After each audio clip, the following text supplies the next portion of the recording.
Didi, very good morning Didi. വളരെ നിർഭാഗ്യകരമായ ഒരു വാർത്തയാണ് ദീദിയും ഇപ്പോൾ കേൾക്കുന്നത്. ഞങ്ങളടക്കം അത് പുറത്തുവിടാൻ വേണ്ടി എല്ലാ സംവിധാനങ്ങളും ഒരുക്കിയിരുന്നപ്പോഴാണ് ഇപ്പോൾ രഞ്ജിനിയുടെ രൂപത്തിലൊരു തടസ്സം എത്തുന്നത്. രഞ്ജിനി ഇപ്പോൾ പറഞ്ഞ വാചകം ദീദി കേട്ടിട്ടുണ്ടെങ്കിൽ ഇതാണ് രഞ്ജിനി പറഞ്ഞത്: ഈ റിപ്പോർട്ട് പുറത്തുവിടുന്നതിന് താൻ എതിരല്ല, പക്ഷേ താൻ എന്താണ് അതിൽ പറഞ്ഞിരിക്കുന്നത്, ഒരു മൊഴി കൊടുത്തയാളെന്ന നിലയിൽ റിപ്പോർട്ട് ആദ്യം തനിക്ക് കിട്ടണമെന്ന വിചിത്രമായ വാദമാണ് രഞ്ജിനി മുന്നോട്ട് വെച്ചിരിക്കുന്നത്. ഇത് അംഗീകരിക്കാൻ കഴിയുന്ന ഒന്നാണോ ദീദി? അല്ല, അത് രഞ്ജിനി എപ്പോഴും പറയാറുള്ളതാണ്, നമ്മളും പറയാറുള്ളതാണ്. അത് കിട്ടിയതേ ഇല്ല. പിന്നെ ഒരു കാര്യം, നമുക്ക് അവരെ കോൺഫിഡൻസിൽ എടുക്കാം എന്ന് വിചാരിക്കുമ്പോഴും ഒരു ഇൻഡിവിജ്വലിന് അത് അങ്ങനെ അല്ല എന്ന് വിചാരിക്കാം. നമ്മൾ ആലോചിക്കേണ്ടത് ഒരു സിസ്റ്റം, ഒരു പ്രത്യേകിച്ച് മൊഴി കൊടുത്ത ആൾക്കാർക്ക് അവർ കോൺഫിഡൻ്റ് ആയിട്ട് നിൽക്കാനുള്ള ഒരു സിസ്റ്റം അല്ല നമ്മളുടെ. നമുക്ക് അവരെ ആരെയും കോൺഫിഡൻസിൽ എടുക്കാൻ പറ്റുന്നില്ല. ആ പാനലിനെ അങ്ങനെ കോൺഫിഡൻസിൽ എടുത്തുകൊണ്ടാണ് പലരും ഏറ്റവും കോൺഫിഡൻഷ്യൽ ആയിട്ടുള്ള കാര്യങ്ങൾ അവിടെ ഡിസ്ക്ലോസ് ചെയ്തത്. ആ കാര്യങ്ങളിലൊന്നും ഞങ്ങൾക്കൊപ്പമുണ്ട് എന്ന തോന്നല് ഒരു സിസ്റ്റത്തിന് കൊടുക്കാൻ പറ്റുന്നില്ല എന്നുള്ളതാണ് പാത്തറ്റിക് ആയിട്ടുള്ള കാര്യം. ആ ഇൻഡിവിജ്വൽ എന്നുള്ള നിലയ്ക്ക് അവർക്ക് നിർബന്ധമായിട്ടും അതൊക്കെ പറയാം, അതിനുള്ള റൈറ്റ് ഉണ്ട്. അവർ നമ്മളെ കൂടെ തന്നെ ഉള്ളതാണ്. അവർക്ക് പുറത്ത് വരണ്ടെന്ന് അവർ ഒരു സമയത്തും പറഞ്ഞിട്ടില്ല. എല്ലാ സമയത്തും ഇത് തന്നെയായിരുന്നു ആവശ്യം. ഇത് ഞങ്ങളും പലപ്പോഴും റേസ് ചെയ്തിട്ടുള്ളതാണ് അവരോടൊപ്പം തന്നെ. രഞ്ജിനി നമ്മളെ കൂടെ തന്നെ ഉള്ള ഒരാളാണ്. അവരുടെ ഈ കൺസേൺ അവർ ത്രൂ ഔട്ട് ഷെയർ ചെയ്തിരുന്നതാണ്. ഞങ്ങളും ഇതേ കൺസേൺ ഷെയർ ചെയ്തിരുന്നതാണ്. ഈ ഒരു ഘട്ടത്തിൽ ഇത് പുറത്തു വന്നില്ലെങ്കിൽ ഇനി ഇത് പുറത്തു വരുമെന്ന് പ്രതീക്ഷിക്കുന്നുണ്ടോ? കാരണം അങ്ങനെ നിയമപരമായ ഒരു സാധുത ഇല്ലല്ലോ. ദീദിക്ക് വേണമെങ്കിൽ എന്നെ തിരുത്താം. ഏതെങ്കിലും ഒരു കമ്മിറ്റി റിപ്പോർട്ട്, ഇപ്പോൾ നിർഭയ കേസാവട്ടെ, ഏതെങ്കിലും ഒരു കമ്മീഷൻ റിപ്പോർട്ട് പഠിച്ചു കഴിഞ്ഞാൽ അതിൽ മൊഴി കൊടുത്ത ഒരാൾ ആ കമ്മീഷൻ റിപ്പോർട്ടിൻ്റെ കോപ്പി തനിക്ക് ആദ്യം വേണമെന്ന് ആവശ്യപ്പെട്ടാൽ നൽകാൻ നിയമ സംവിധാനത്തിന് കഴിയില്ലല്ലോ. ഇത് നിയമപരമായൊരു സംവിധാനം കൂടിയല്ലേ. സിസ്റ്റത്തെ നമുക്ക് എതിർക്കുന്ന ഘട്ടത്തിലും എന്തെങ്കിലും ഒരു സാധ്യത തെളിയുമ്പോൾ അവസാന നിമിഷം ഇങ്ങനൊരു പരാതിയുമായി പോവുക എന്നുള്ളത് സംശയം ജനിപ്പിക്കും സ്വാഭാവികമായും ദീദി. അല്ല, അതിൽ സംശയിക്കാനൊന്നുമില്ല. അത്രയും പാനിക്കാണ്. നമ്മൾ ആലോചിക്കേണ്ടത്, ഒരു സ്ത്രീക്ക് എന്തുകൊണ്ടാണ് സിനിമയിൽ ഇത്ര അധികം പ്രശ്നങ്ങളുണ്ട് എന്ന് പറയുമ്പോഴും എന്തുകൊണ്ടാണ് നമുക്ക് റിട്ടൺ കംപ്ലൈൻറ്റുകൾ ഇല്ലാത്തത്? ഇനിയിപ്പം പേരിനാണെങ്കിൽ പോലും ചില സ്ഥലത്തെങ്കിലും IC ഫങ്ഷൻ ചെയ്യുന്നുണ്ട്. എന്തുകൊണ്ടാണ് ICയിലൊന്നും ആരും പരാതി പറയാത്തത്? അത്രയ്ക്കും ടിമിഡാണ്, അത്രയും പറയാൻ ബുദ്ധിമുട്ടുള്ള സാഹചര്യമാണ് എന്നാണ് ഇത് ഡിസ്ക്ലോസ് ചെയ്യുന്നത്. ഇത് സ്വയം എന്താണ് ഈ സിസ്റ്റം, മലയാള സിനിമ ഇൻഡസ്ട്രി എന്താണ് എന്നുള്ളത് എക്സ്പോസ് ചെയ്യുക ചെയ്യുന്നത്. അത്രയും ഇപ്പം എത്ര സീനിയർ ആണെന്ന് ആലോചിച്ച് നോക്കൂ രഞ്ജിനി. അവർക്ക് പോലും അവർ പാനിക്കാണ്. അവർക്ക് ഈ കാര്യം അറിഞ്ഞിട്ടല്ലാതെ, അത് അവരുടെ റൈറ്റുമാണ്. ദീദി, അത് നമ്മൾ പൂർണ്ണമായും അംഗീകരിക്കുന്നു. ആ നിയമ സംവിധാനത്തിൽ പോകാനും ഇപ്പോൾ സജി പാറയിൽ പോയതുപോലെയല്ല രഞ്ജിനി പോയതെന്ന് എനിക്ക് വ്യക്തമാണ്. പക്ഷേ ആ ഘട്ടത്തിലും എന്താ സംശയം ഉണ്ടാവുന്നത്? ഞാൻ ഇന്നലെ ഈ വിവരം പ്രാഥമിക സോഴ്സ് വെളിപ്പെടുത്തുന്നില്ല, അവരുമായി സംസാരിക്കാൻ പറയുന്ന അവരുടെ മേൽ സമ്മർദ്ദമുണ്ടായിരുന്നു. എത്ര ലക്ഷങ്ങൾ വേണമെങ്കിലും തരാം, ഈ റിപ്പോർട്ട് വെളിച്ചം കാണാതിരിക്കാൻ നിങ്ങളൊന്ന് മൗനമായിരുന്നാൽ മതി, നിങ്ങളത് പരിഗണിക്കാതിരുന്നാൽ മതി എന്നൊക്കെ ഇതിൻ്റെ പല സംവിധാനം നടത്തുന്ന ഏജൻസികളുമായിട്ടും പലരും വിളിച്ചിട്ടുണ്ട്. താരം വിളിച്ചിട്ടുണ്ട്, താരങ്ങളുടെ സിൽബന്ദികൾ വിളിച്ചിട്ടുണ്ട്, താരങ്ങളുമായി ബന്ധപ്പെട്ട രാഷ്ട്രീയ പ്രവർത്തകർ വിളിച്ചിട്ടുണ്ട്. ഇതൊക്കെ നമ്മുടെ മുന്നിലുള്ളതാണ്. ഇതെനിക്കും ദീദിക്കും അറിയാവുന്ന കാര്യമാണല്ലോ. ആ ഘട്ടത്തിൽ ഈ റിപ്പോർട്ട് ഇപ്പോൾ പുറത്തു വരാൻ എല്ലാം ഒരുങ്ങി നിൽക്കുമ്പോഴാണ് രഞ്ജിനി ഇങ്ങനൊരു പരാതിയുമായി വരുന്നത്. രഞ്ജിനി ഇത് നേരത്തെ നിങ്ങളോട് പറഞ്ഞിട്ടുണ്ടെന്ന് ഞാൻ അംഗീകരിക്കുന്നു. പക്ഷേ ഈ ഘട്ടത്തിൽ രഞ്ജിനിയുടെ നിലപാട് ദോഷം ചെയ്യുമോ എന്നതാണ് എന്റെ ചോദ്യം. നമ്മൾ അതിൽ മൊഴി കൊടുത്തിരുന്ന എല്ലാവരുടെയും കൺസേൺ ആയിരുന്നു. കറക്റ്റ്. അല്ല, ആ കൺസേൺ വാലിഡ് ആണ്. പക്ഷേ അതൊരു കമ്മീഷൻ റിപ്പോർട്ട് പുറത്തു വരുന്ന ഘട്ടത്തിൽ അതിന്റെ പകർപ്പ് വേണമെന്ന് ആവശ്യപ്പെടുന്നതിന്റെ യുക്തിയെ മാത്രമേ ഞാൻ ചോദ്യം ചെയ്യുന്നുള്ളൂ. ഇല്ല, അവര് ദാറ്റ്സ് എ ലാസ്റ്റ് ട്രൈ, അത്രേ ഉള്ളൂ. നമ്മൾ അവസാനം നിവൃത്തിയില്ലാതെ, അതിപ്പോൾ വുമൺ കമ്മീഷൻ ആണെങ്കിലും നമ്മളാണെങ്കിലും ഒക്കെ റൈറ്റ് ടു ഇൻഫർമേഷൻ്റെ ആ കമ്മീഷനെ നമ്മൾ വിശ്വാസത്തിലെടുത്തു. കാരണം അവർ ദേ ഹാഡ് ഗോൺ ത്രൂ എന്ന് നമ്മൾ തിരിച്ചറിയുന്നു. അവർ കൃത്യമായിട്ട് ഇത്രയും റിഡാക്ട് ചെയ്തിട്ടാണ് പുറത്തുവിടേണ്ടത് എന്ന് പറയുന്നു. അപ്പം നമ്മൾ ഒരു പരിധി വരെ ഒരു സിസ്റ്റത്തിനെ നമ്മൾ റിലൈ ചെയ്തത് കൊണ്ടാണ് WCCയും വുമൺ കമ്മീഷനും ഒക്കെ ഇംപ്ലീഡ് ചെയ്തത്. അപ്പോഴും ഒരു ഇൻഡിവിജ്വലിന്റെ കൺസേൺ അപ്പോഴും ഉണ്ടാവാം. നിലവിൽ WCC ഓൺ ചെയ്യുന്നു. WCCക്ക് ഇങ്ങനൊരു നിലപാടുണ്ടോ മാം യഥാർത്ഥത്തിൽ? അല്ല, ഈ കൺസേൺ ഉണ്ട്. അതല്ല, ഈ റിപ്പോർട്ട് ഇപ്പോൾ പുറത്തുവിടേണ്ട WCCക്കോ അല്ലെങ്കിൽ മൊഴി നൽകിയവർക്കോ പകർപ്പ് കൊടുത്തതിന് ശേഷമേ പുറത്തുവിടാവൂ എന്നൊരു നിലപാട് WCCക്ക് ഇല്ലല്ലോ. അല്ല, WCCക്ക് അങ്ങനെ ഈ രഞ്ജിനി WCCയിൽ തന്നെ ഉള്ള ഒരാളാണ്. അതെ, WCC വേറെ എന്ന് വിചാരിക്കാനില്ല. അവര് പറയുമ്പം ഇൻഡിവിജ്വൽ എന്ന നിലയ്ക്ക് അവർക്ക് അവരൊരു അറ്റംപ്റ്റ് ആണല്ലോ. അല്ല മനസ്സിലായി ദീദി മാം, പക്ഷേ ഒരു ഗ്രൂപ്പ് എന്ന അല്ല, ഞാൻ ഒറ്റ കാര്യം പറയട്ടെ. ഇതിന്റെ ഒരു ഇഷ്യൂ, നിങ്ങൾക്ക് ഇറ്റ് വാസ് ഓൾമോസ്റ്റ് ഡ്യൂ എന്ന് തോന്നിയെടുത്ത് നിന്ന് അത് ഇല്ലാതാവുമ്പം ഉണ്ടാവുന്ന ഒരു പ്രശ്നം മാത്രമാണ്.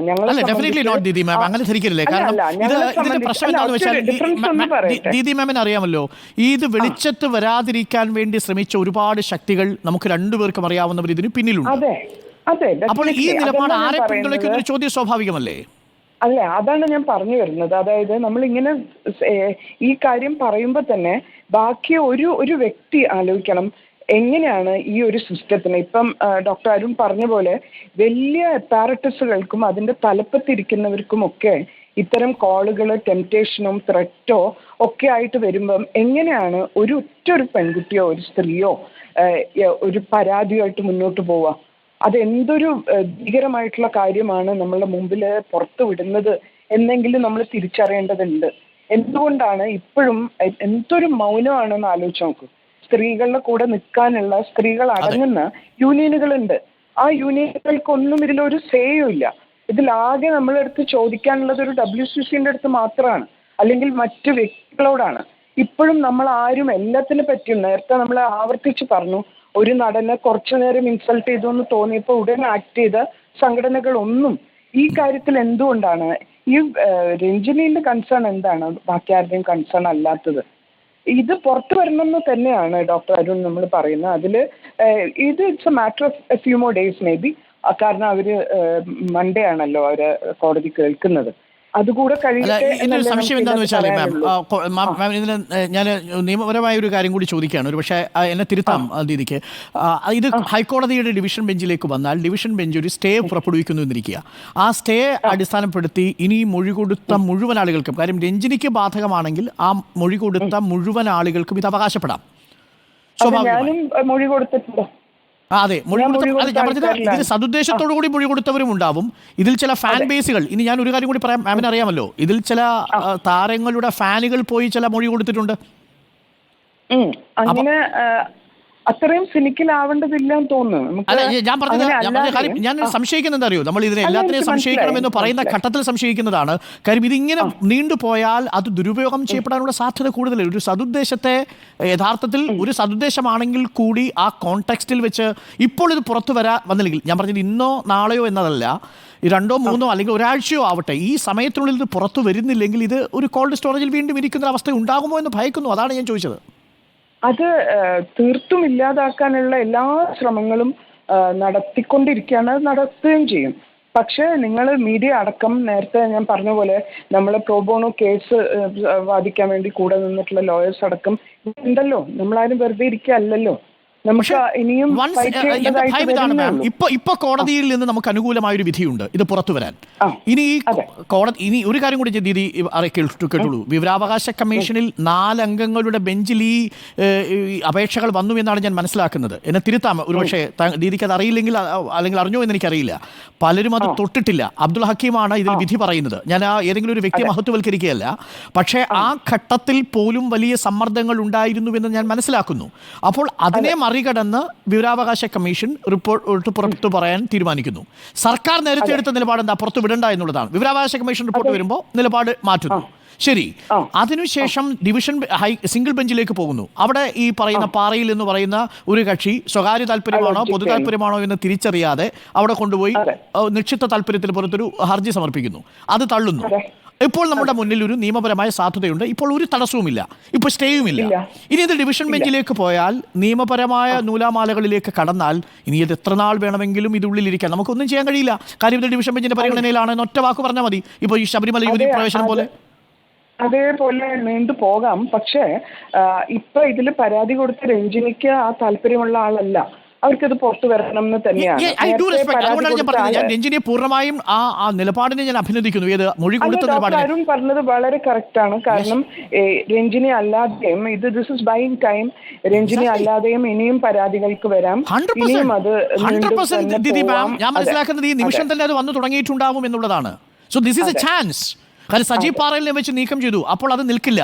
അപ്പോൾ പിന്നെ ഇയാൾക്ക് എന്താണ് ഇതിൽ ജസ്റ്റിസിന്റെ ഡിനയൽ എന്ന് പറയുന്നത് നമ്മൾ മൊഴി കൊടുത്ത അന്ന് മുതൽ തുടങ്ങുന്നുണ്ട്. മൊഴി കൊടുത്താൽ നമ്മൾ പറഞ്ഞല്ലോ, ആ കമ്മിറ്റിയെ 3 അംഗ കമ്മിറ്റിയെ 3 സ്ത്രീകളായിരിക്കെ ആ 3 സ്ത്രീകളുടെ കപ്പാസിറ്റി നമ്മൾ ആലോചിക്കണം.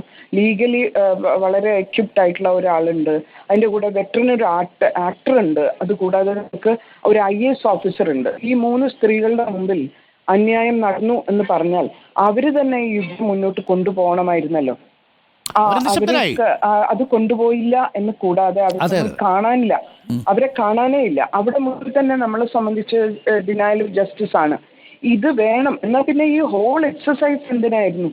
അത് വേണമെന്ന് തീരുമാനിച്ച ഇച്ഛാശക്തിയുള്ള ഒരു സർക്കാർ ഉണ്ടായിരുന്നു. അവരൊരിക്കൽ പോലും ഇങ്ങനെ ഒരു കമ്മിറ്റി രൂപീകരിച്ചത് അവരുടെ ഒരു ക്രെഡിറ്റ് ആയിട്ട് അവര് അടുത്ത ഇലക്ഷനിൽ പോലും ഉപയോഗിച്ചിട്ടില്ല. റിച്ചോറ് പറയുമ്പോഴും ഇവിടുത്തെ ചരിത്ര പ്രധാനമായിട്ടുള്ള ഒരു കാര്യം ചെയ്തു എന്നത് അവരൊരു ക്ലെയിം ആയിട്ട് അവർ മുന്നോട്ട് വെച്ചതേയില്ല. അവിടെയും ഡിനയലാണ്. അത് സെൻസിറ്റീവ് ആയിട്ടുള്ള അതാണ് ദീദി മാം എന്നെ ആശങ്കപ്പെടുത്തുന്നതും. ഇപ്പോൾ റിപ്പോർട്ടർ ഒരു മീഡിയ ഹൗസ് എന്ന നിലയിൽ ഇത് ആദ്യം കിട്ടുന്ന ഒരു ചാനൽ റിപ്പോർട്ടറുടെ ഒരു കൊമേഴ്സ്യൽ താല്പര്യമല്ല ദീദി മാം. ഐ തിങ്ക് കാരണം ഇത് ഡിവിഷൻ ബെഞ്ചിലേക്ക് പോയാൽ, ഞാൻ നീതിന്യായ വ്യവസ്ഥയെ കുറ്റപ്പെടുത്തുകയല്ല, അങ്ങേക്ക് അറിയാവുന്നതുപോലെ ഇത് ഡിവിഷൻ ബെഞ്ചിന്റെ പരിഗണനയ്ക്ക് പോയി ഒരു സ്റ്റേ വന്നാൽ പിന്നെ അത് നീണ്ടു കിട്ടാൻ മാസങ്ങളെടുക്കും, വർഷങ്ങളെടുക്കും. അതിൽ അങ്ങനെ പോകുന്നൊരു ഘട്ടമുണ്ട് നമ്മുടെയൊക്കെ മുന്നിൽ. അരുണ ഷാൻബാഗിന്റെ ഒക്കെ കേസ് നമുക്കറിയാലോ മാം, എങ്ങനെയാണ്. അതുകൊണ്ടാണ് WCCയും വുമൺ കമ്മീഷനും ഇംപ്ലീഡ് ചെയ്യുന്നത്. എനിക്ക് തോന്നുന്നത് ഇതിൽ രഞ്ജിനിയുടെ ഒരു ഒറ്റ വാക്ക് നമുക്ക് രഞ്ജിനിയെ വിശ്വസിപ്പിക്കാൻ സാധിച്ചു. എനിക്കറിയില്ല ആ റിപ്പോർട്ട് നമുക്ക് ആകെ പറ്റുക ഇപ്പോൾ 11 മണി വരെ ഇൻഫോർമാലിറ്റി ഈ കാര്യങ്ങൾ അറിയില്ല. ഒരു ചെറിയ ഇഷ്യൂ ഉണ്ട്, കാരണം ഇതൊക്കെ ഹൈപ്പർ സെൻസിറ്റീവ് ആയിട്ടുള്ള കാര്യങ്ങളാണ്.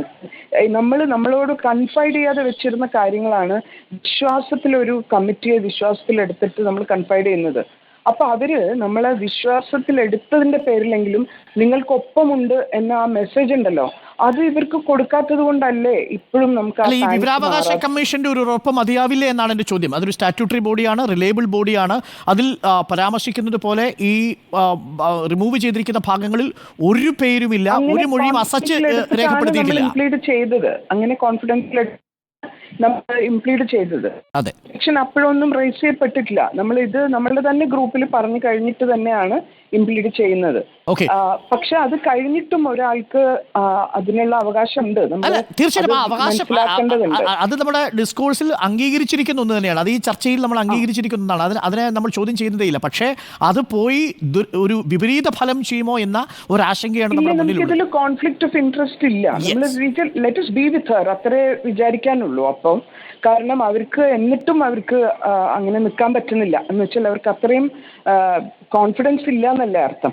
അപ്പൊ നമ്മൾ ആലോചിക്കേണ്ടത് എന്തൊക്കെ ആയിരിക്കും നമ്മൾ ഈ ഇൻഡസ്ട്രിയിലുള്ള മനസ്സിലായി. അത് വളരെ സങ്കീർണമാണ്, പല തലങ്ങളിലാണ്, ബഹുതലങ്ങളിലാണ് സമ്മർദ്ദങ്ങളൊക്കെ പ്രവർത്തിക്കുക. തീർച്ചയായിട്ടും അതെ, മൊഴി കൊടുക്കാൻ പോലും പറ്റാതിരുന്ന എത്രയോ സ്ത്രീകൾ വേറെ ഉണ്ടെന്ന് നമ്മൾ ആലോചിക്കണം. കറക്റ്റ്, തീർച്ചയായിട്ടും.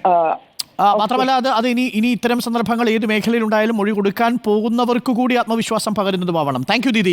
എന്തായാലും ഈ വിഷയം ദീദി കൂടി ഒന്ന് പരിഗണിക്കുക. കാരണം ഇത് നമ്മൾ വളരെ പെട്ടെന്ന്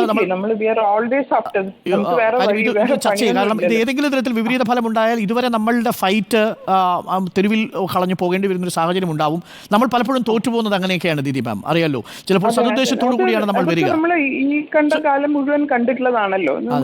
അപ്പൊ ഈ തെരുവിൽ തോറ്റുപോകാൻ ഇതൊരു കാരണമാണ്, സതുദ്ദേശമായിരിക്കും. പക്ഷേ ഇപ്പോൾ നമ്മൾ കണ്ടില്ലേ കൊൽക്കത്തയിൽ നടന്ന സംഭവം, അതടക്കം നമ്മൾ തെരുവിൽ തോറ്റുപോകുന്നത് പലപ്പോഴും ഇങ്ങനെയൊക്കെയാണല്ലോ. Thank you Deedi ma'am. Okay, thank you. Thanks a lot. Deedi ദാമോദരനാണ് നമുക്കൊപ്പം ഉള്ളത്. തീർച്ചയായും രഞ്ജിനിയുടെ കൺസേൺ അഡ്രസ്സ് ചെയ്യപ്പെടണം എന്ന കാര്യത്തിൽ സംശയമില്ല. പക്ഷേ അത് ദുരുപയോഗം ചെയ്യപ്പെടാനുള്ള സാധ്യത കൂടുതലാണ്. ഏതെങ്കിലും തരത്തിൽ അത് സർക്കാരിന് മാത്രമാണ് ഇക്കാര്യത്തിൽ കോൺഫിഡൻസിൽ എടുക്കാൻ കഴിയുക. രഞ്ജിനി പറയുന്നത് റിപ്പോർട്ടർ പുറത്തുവിടേണ്ടതില്ല എന്നാണ്. പക്ഷേ റിപ്പോർട്ട് പുറത്തുവിടുമ്പോൾ രഞ്ജിനി അടക്കം മൊഴി നൽകിയവരുടെ സ്വകാര്യതയെ ബാധിക്കുന്നില്ല എന്നത് ഉറപ്പുവരുത്തണം. ഞാനും ഈ ഘട്ടത്തിൽ രഞ്ജിനിയെ സംശയിക്കാൻ ഉദ്ദേശിക്കുന്നില്ല. തീർച്ചയായും രഞ്ജിനിയോട് ഞാൻ ചോദ്യങ്ങൾ ചോദിച്ചു എന്നത് പ്രേക്ഷകർ കണ്ടതാണ്. വളരെ ഷാർപ്പായ ചോദ്യങ്ങളുമായിരുന്നു. അത് രഞ്ജിനിയെ അവിശ്വസിക്കാനല്ല, പക്ഷേ രഞ്ജിനി ഇപ്പോൾ എടുത്തിരിക്കുന്ന നിലപാട് വിപരീത ഫലം ചെയ്യുമോ എന്നതാണ് ഏറ്റവും പ്രധാനപ്പെട്ട ചോദ്യം. തീർച്ചയായും രഞ്ജിനിയെ ഏതെങ്കിലും തരത്തിൽ ഞാൻ അവിശ്വാസത്തിൽ എടുത്തിട്ടില്ല. പക്ഷേ സ്വാഭാവികമായും പ്രേക്ഷകർക്കൊരു സംശയമുണ്ടെങ്കിൽ അത് ചോദിക്കേണ്ടതും അതിന് ഉത്തരമുണ്ടാകേണ്ടതും നമ്മുടെ ബാധ്യതയാണ്. കാര്യം രഞ്ജിനി ഈ കേസിൽ ഇരയാക്കപ്പെട്ട അല്ലെങ്കിൽ ഇരചേർന്നവരുടെ ഒപ്പം നിൽക്കുന്നയാളാണ് എന്ന കാര്യത്തിൽ എനിക്കൊരു സംശയവുമില്ല. അത് രഞ്ജിനി ഇപ്പോൾ എയർപോർട്ടിൽ ഫ്ലൈറ്റ് എടുക്കാൻ പോകുന്നത് കൊണ്ടാണ് രഞ്ജിനിക്കത് പൂർത്തീകരിക്കാൻ കഴിയാതെ എൻ്റെ ചോദ്യങ്ങളിൽ നിന്ന് ഓളിയൊടിച്ചു എന്ന തരത്തിൽ ചില കമൻറ്റുകൾ വരുന്നുണ്ട്. അങ്ങനെയല്ല, രഞ്ജിനിയെ പോലെയുള്ള ഒരു ആക്ട്രസിനെ നമ്മൾ അങ്ങനെ കണ്ടിട്ടില്ല. ഏതെങ്കിലും തരത്തിലുള്ള സ്ഥാപിത താല്പര്യത്തിൻ്റെ പ്രതിനിധിയാണ് രഞ്ജിനി എന്ന് ഞാനും കരുതുന്നില്ല. പക്ഷേ രഞ്ജിനിയുടെ